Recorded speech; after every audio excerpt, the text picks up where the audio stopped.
ताज्या आणि सुपरफास्ट बातम्या पाहण्यासाठी स्वराज्य न्यूज मराठीला सबस्क्राईब करा आणि बेल बटन प्रेस करा।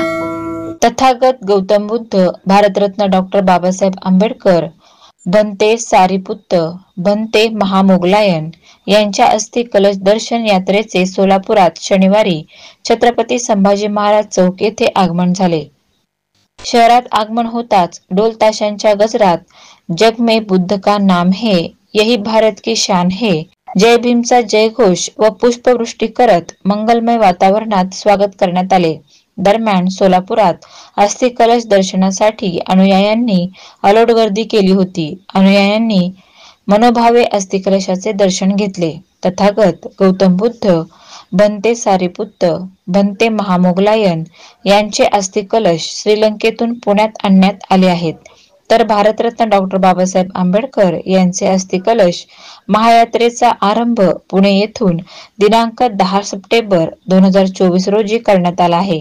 मोहोळमार्गे सोलापूर शहरात शनिवारी रात्री 7:45 वाजता या अस्थि कलश यात्रेचे छत्रपती संभाजी महाराज चौक येथे आगमन झाले।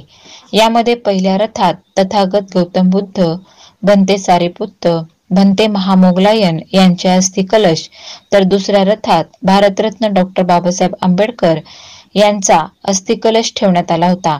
अनुयायांनी मनोभावे या अस्थि कलशाचे दर्शन घेतले। पांढरे शुभ्र वस्त्र परिधान करून या यात्रेत महिला व पुरुष अनुयायी मोठ्या संख्येने सहभागी झाले होते। समता सैनिक दल, महार रेजिमेंटचे माजी सैनिक आणि शाक्य संघाच्या सैनिकांनी मानवंदना दिली। पंचशील ध्वज हातात घेऊन महिला व पुरुष मोठ्या संख्येने उपस्थित होते। त्यानंतर पुढे छत्रपती शिवाजी महाराज चौक, मिलिंदनगर मार्गे सम्राट चौक, डॉक्टर आंबेडकर उद्यान येथे लोक दर्शनासाठी हे अस्थि कलश रात्री 10 वाजेपर्यंत ठेवण्यात आले होते। दरम्यान यावेळी उद्यानात भंतेजी यांचे प्रवचन झाले। या यात्रेसमवेत श्रीलंका येथील Bhante सुमनरत्न, Indo Asian Metta foundation इंडियाचे प्रमुख नितीन गजभिये नागपूर, आयोजित स्मिता वाकडे, सत्यजित जानराव आदींसह पदाधिकाऱ्यांची प्रमुख उपस्थिती होती। यावेळी भंते बी सारीपुत्त आणि भिक्षुणी धम्मचारिणी, भिक्षुणी खेमा महाथेरो, भिक्षुणी संघमित्रा यांची मंगलमय उपस्थिती होती। तसेच सामाजिक, शैक्षणिक, धम्म, विधी आणि राजकीय क्षेत्रातील मान्यवर उपस्थित होते। मी नितीन गजभिये, इंडो एशियन मेत्ता फाउंडेशनचे सचिव या पदावर कार्यरत आहे। श्रीलंकेवरून भगवान बुद्धांच्या पवित्र अस्थिधातूसह डॉक्टर बाबासाहेब आंबेडकरांच्या पवित्र अस्थिधातूची ही महायात्रा दिनांक 10 सप्टेंबरपासून पुणे या शहरातून सुरू होऊन आज या सोलापूर शहरामध्ये आली आहे। उद्या आम्ही सकाळी 7 वाजता या ठिकाणून उस्मानाबाद, धाराशिव या शहराकडे प्रस्थान करणार आहोत। ही यात्रा जवळपास 1 महिन्याची असेल। या यात्रेचं समापन नागपूर शहर या ठिकाणी होईल आणि त्यानंतर ती यात्रा मध्य प्रदेशच्या डॉक्टर बाबासाहेब आंबेडकर यांच्या जन्मस्थळी महू, भोपाळ, उज्जैन आणि इंदोर या ठिकाणी ती जाणार आहे।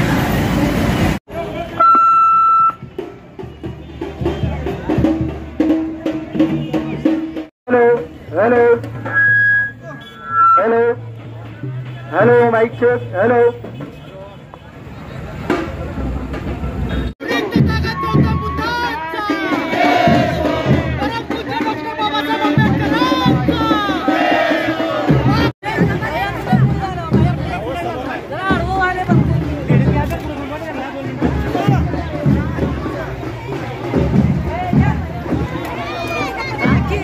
एक मिनिट पाठवा सर का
आहे